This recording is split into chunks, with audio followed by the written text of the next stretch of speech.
There is something called organic junk food. So if the thing is processed, the reason why the processed food will raise your blood sugar there fast is that the food has already been processed. Let's say you take a potato, like a whole potato or a whole yam, compared to yam powder. The whole yam, when you eat it, is going to take your body time to break the long chains of carbohydrate in the yam.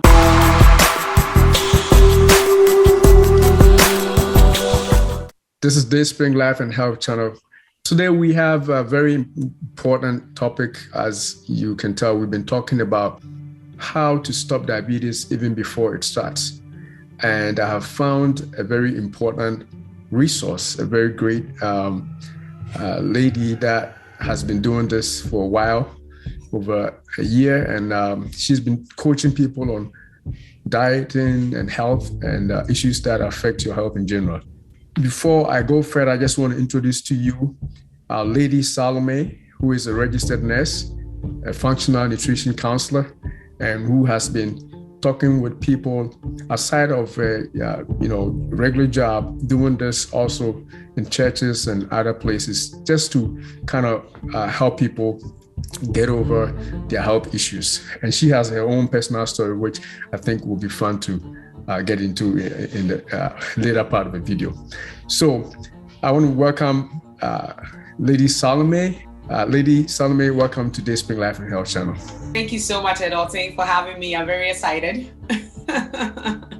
So I think I've already done a lot of introductions. Is there anything else that you want to say about you that will affect our discussion that I didn't mention? I think you already said everything. All right. So our first question then is, what are some of the mistakes or myths that are out there about diet and diabetes? One of the most misconceptions is that calorie in equals to calorie out. So, people think, especially when it comes to wanting to lose weight or managing diabetes, we say calorie in equals to calorie out. That means we're equating physical activity to what we eat. But what I want viewers to understand is that calorie is not just a calorie, because calories are different depending on where they're coming from. So let's say you eat 100 grams of calories of donuts. It's going to be different from you eating the same 100 grams of vegetable. You see, and our body is made up of hormones, and it's hormones that regulate everything that is in the body.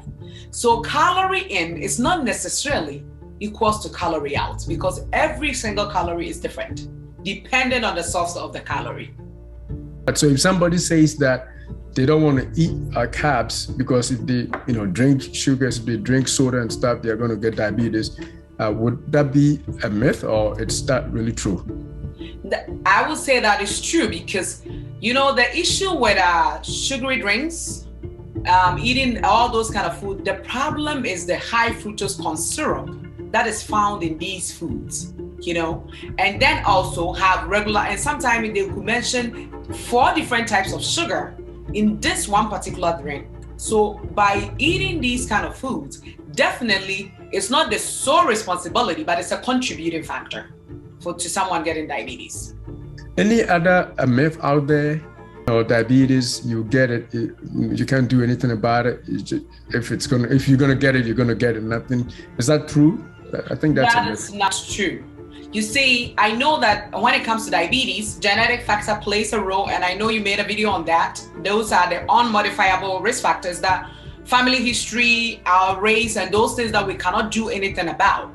But as epigenetic is going on these days, they've made us to realize that your genes is what is going to load the gun.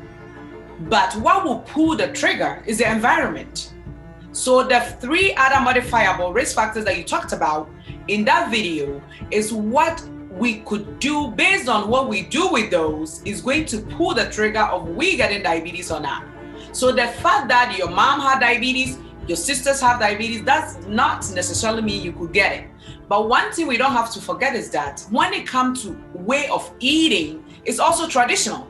So the way your mom eats is the same way you eat, unless you decide to do something about it. So that is where the thing comes in, and it becomes a misconception. Oh, my mom have it, I can't do anything. No, definitely we could do something about it. That's a very good point. I like that analogy of loaded gun and not yet triggered, not yet pulled yet, right? Mm-hmm. So you may have the genes, but it doesn't mean it's automatically going to shoot unless you pull the trigger. I like that. I'll keep that in mind. All right. So next up, I know you are more into diet on your channel. What foods are there that usually raise blood sugar levels? Mostly it's processed foods. Definitely processed foods. And when I talk about processed food, most of the time people think, oh, they have organic written on the packet. It means nothing. There is something called organic junk food. So if the thing is processed, the reason why the processed food will raise your blood sugar there fast is that the food has already been processed. Let's say you take a potato, like a whole potato or a whole yam, compared to yam powder. The whole yam, when you eat it, is going to take your body time to break the long chains of carbohydrate in the yam. But the yam that have already been processed into powder, that means you have already gone through one stage of digestion outside the body. So once you put it in, then it's like you want a fuel on fire, you put like gasoline and it goes boom. And within a short time, your body will burn it out. And then you're hungry again and you're reaching for the next stuff. So when it comes to our wheat, donuts, cakes, the sugary drinks we talked about, cereals, most cereals that we give to the children have a lot of these because most of them is made out of oats, and it's oats that has been processed. So it's different from you eating a whole oatmeal compared to you eating honey nut oat cereal. It's already processed. So that is where I want viewers to really pay attention to, is the processing that makes it go faster, raising blood sugars. I like that. And I think you hit on that point that I also thought about the simple sugars, right? Mm-hmm. If you are drinking sodas, this has been reduced so much already into its simplest forms that the body can pick up so much. But if you were eating something, like you said, which is not processed, it takes time for your body to break it down. And then even the difficulty for picking it up, slows down your sugar levels, because it takes a while for the body to break it all down. All right, good point. Now, in the same line, if we want to eat good foods that will stabilize, I know we talked about those that shoot up the blood glucose levels. Are there foods that are also able to stabilize the sugar levels so that they don't raise them up, but then you don't get hungry too much, so it's stable in the day? When I'm teaching clients, what I say is that let's think of a big tree with a lot of branches, and let's say a tree with a single branch. So when you think about it in that analogy, so when you eat your foods, like your vegetables that have a lot of fiber, these food have a lot of branches. So for your body to burn that fuel, it cuts one branch at a time. So it takes the body long time to break that food down. But when you eat something that is very simple, like let's say a bread, a donut, it's just a one branch. It goes in, the body just cut it down and it's done. Within a short time, you're hungry again. And that is where we tend to eat a lot, and we tend to peak our blood sugar and lead to all these complications. So if somebody is watching us and they are looking for ways to eat so that it will not peak their blood sugar to also cause these issues of diabetes, make sure you always have fiber with your food. Make sure you have moderate amount of protein, have some good fat with it. And then if you bring carbohydrate on board, which is okay, make sure it's not processed. It's in the natural form as much as possible. So for example, let's say you want to eat a breakfast. You could go for an omelet, which is an egg. You have a little bit of, let's say, stir-fried cabbage or stir-fried broccoli, whatever one you want. You add it to it, and you have some avocado if you could have avocado. When you eat this breakfast, it could take you even after 12 p.m. before you're hungry again. And because it's a lot of branches, so the body is taking the time to break it down, you're not going to get hungry for you to reach for any snack to peak your blood sugar. So always think slow train.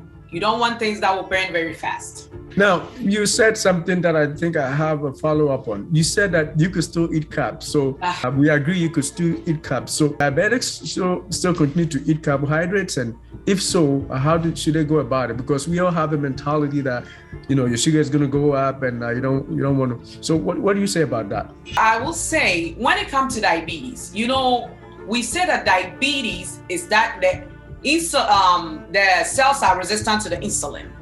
They are not picking it up, or your pancreas is not making enough for you to pick it up because you have a lot of cells being overweight, or for some reason it's malfunctioning. But what functional medicine we are looking at and explaining to people is that diabetes is an overflow phenomenon. When I say overflow, let's put a bucket under a tap, and you fill the bucket with water, and then when the bucket becomes full and you keep filling it with water, it's going to flow over and get on the floor. That's why your cells are not picking it up. So because of that, when you are diabetic, you want to eat your carb and then a moderate amount of protein to make sure that all the time your blood sugar is stable. But when you want to bring on carbohydrates, I recommend you bring something like a yam, sweet potato, millet, those kind of carbohydrates in their natural form. And if you want to eat it, you eat it once a day, and make sure you have enough fiber, protein, and a good fat with it. That's it. And you don't have to go eating, like, let's say, oh, Salomey said I could have yam, so you eat yam for breakfast, yam for lunch, and yam for dinner. No. If you are someone with diabetes, you go for your carb once a day. And that is pretty much for all of us who are also trying to prevent it. So the key is eat it, but once a day, and also in its natural form. They're not processed. Now, would you also say anything about the amount? Because if I'm going to eat once a day, I might as well eat a lot so that I won't get hungry. Would you say anything about that? Or is there a way? I think there is a way of making sure you don't get hungry, even though can you talk about that? You see, the only thing that I say is that when it comes to Ezra Wellness, we do not count calories. Believe it or not, I don't. Because what we believe is that if you're eating the right foods, you really don't need to count calories. If you eat a whole big bowl of salad, there is no way you're going to gain weight from eating a big bowl of salad compared to eating a big bowl of fufu or rice or something else. So depending on what you're picking. So what I would say is that I'm not saying go for like a whole tuber of yam and eat it in one sitting. However, make sure you're eating enough to fill you up, because you don't want to reach for snack. That is where the problem comes. Eating in between meals, especially when you're diabetic, then your blood sugar is going zigzag up and down. You don't want that. So you have enough of the food that will fill you up, but make sure you have a lot of the stew or the sauce or the fiber with it. But don't worry about the amounts that you're eating, provided you have the good combination with other things. Mm-hmm. So I think the other key point is to add more fiber, because the fiber fills you up, right? Definitely. So if you want to be full, you don't just binge on the carbs, just in moderation with enough fiber. Yes. All right. Now, what would you recommend for someone who is struggling to control their blood sugars, or someone who is borderline diabetic?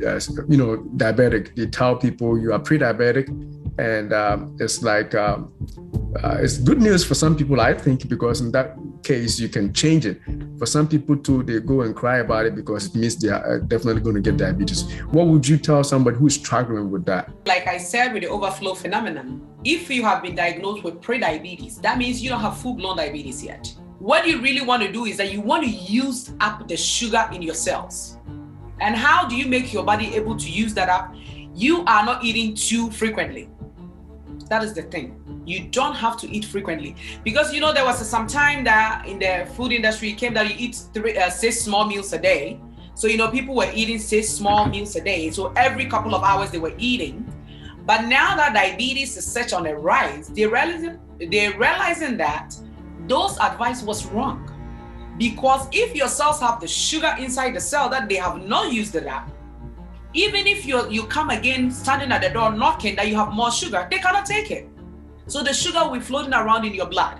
So make sure, let's say you eat breakfast at 8 o'clock, don't eat a snack before lunch. Then lunchtime you eat your regular lunch, and then don't eat a snack again before dinner. And make sure you eat at least 2 to 3 hours before you go to bed, so that you have enough time for your body to process that food before you go to sleep. By doing that over time, you're going to help your body to be able to use that excess sugar. Because our body will store the glucose that we don't use in the liver as glycogen to be used later. But if you're not giving the body the time to go pick it up and use it, the body will continue to store, and it will get to a point the liver will not even be able to pick up again And these days, fatty liver disease have also been contributed to all this overeating and high fructose corn syrup and all that. So if you're really struggling to get your blood sugar under control, please, the frequency of your eating should be cut down. Once you're able to remove snacks, the next step is that you are looking to skip a meal. You don't have to eat 3 square meals every single day. Some days skip it and give your body time to use the stored food that they have. Very good. So skip some meals and don't eat snacks, and obviously what she said here also, in moderation, including fiber. Yep. All right. Now, let's get on a little more personal level. What diet are you on? I realize that I've known you for years, so I'm talking from experience. You have lost some weight, and not only did you lose, but you have kept this weight off for so many years. What is your secret? Because I know that weight is associated, being overweight is a risk factor for diabetes. So if you can share with us what helped you, we probably could also use that to prevent all these diseases like diabetes. Personally, the reason what got me on this quest, Ezra Wellness, in our community about 5 years ago, a lot of people were dying here, the women, that story. So that is where the motivation came from. I want to really investigate it and see what's going on. Was there something in our diet or something that we were doing? I realized that women, we have a lot of issues as we age. And because of that, it's leading to all these diseases, cancer, and all these complications. So I went on a quest. I found this book, Dr.Gundry. That is where the motivation came from. I used his book. And after reading it and following his principles, I lost the weight. But now, how do I keep it off? On a personal level, I eat mostly plant-based most of the time. So let's say in the day, if I'm going to eat protein, I'll eat protein, let's say with one meal. I'm not going to eat protein throughout the whole day. Also mentioned some of protein. Some of the proteins, you say protein, but we want to be. So say normally what I personally would eat is salmon. I do eat eggs. Yeah, and mostly I'll get my protein also from plant source like nuts. I do nuts a lot. And most of the time I will do nuts like with my salad, or when I had a green smoothie, I could have some nuts with it in the morning. So depending on the day. And then when it comes to my main meal of the day, some days I could eat, some people say, Salomey, do you eat fufu? Yes, I do eat fufu sometimes. So when I eat that, of course, I'll eat that. I normally have okra with that. I don't have any other thing with it. But if I'll eat fufu for the day, that means probably I had green smoothie for breakfast and I'll eat salad for dinner. So that is how I will normally eat. And 2 days in the week, I do not eat. I eat only one meal at the end of the day. So, because remember I was talking about the frequency of the meal. So 2 days, I do it at the beginning of the week, Tuesdays and Fridays. You could pick whichever day work for you because on the weekend we tend to eat a lot. So normally Fridays I will not eat. I will eat one meal in the evening, and then the weekend, you have time to enjoy with family.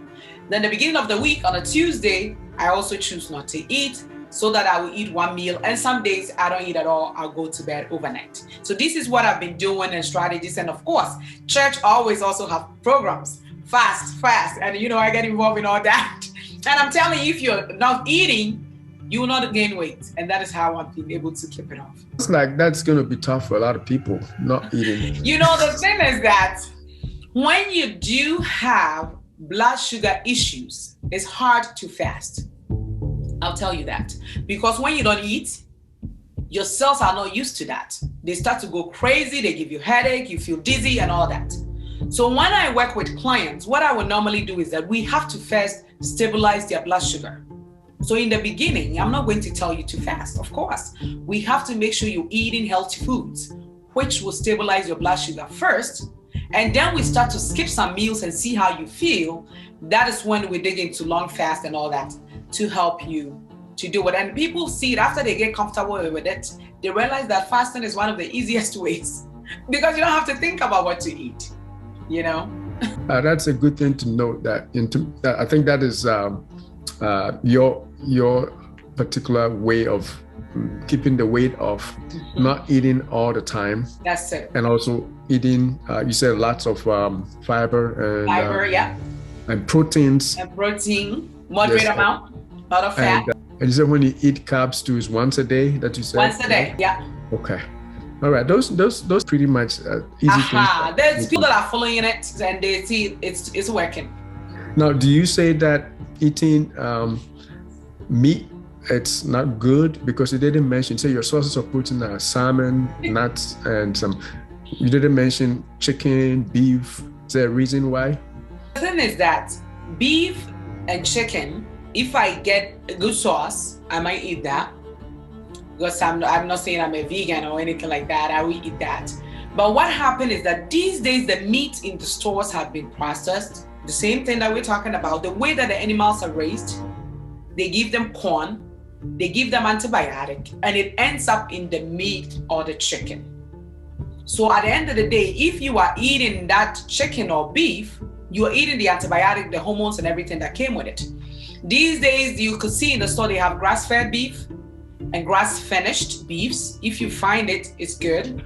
Or if you could get organic source of chicken or pasture-raised chicken. Now I see that even locally in Connecticut, there are farms that are raising chicken that you could get it from there. So if you are able to get it from a good source, of course, definitely you could bring them in once in a while, enjoy that. But if not, you're always better off staying away from them. I like the point of once in a while, because if you don't take it, it can become your daily meal and you binge on cholesterol too. All right. Good point. Do you have any family history of, diabetes or anything that pushed you into, doing this? Because I think most people do that when they have been challenged. Do you want to share anything? I do personally. My mom was a diabetic and she died very early in life at the age of 55 from complications of diabetes. And diabetes, we all know, contributes to heart disease and all that. So she died very early in life. So that was something that was really heartbreaking for me because I had to come to the US. I did not see my mom again and she died. So that was something at the back of my mind. I know that I have the family history of diabetes. So definitely.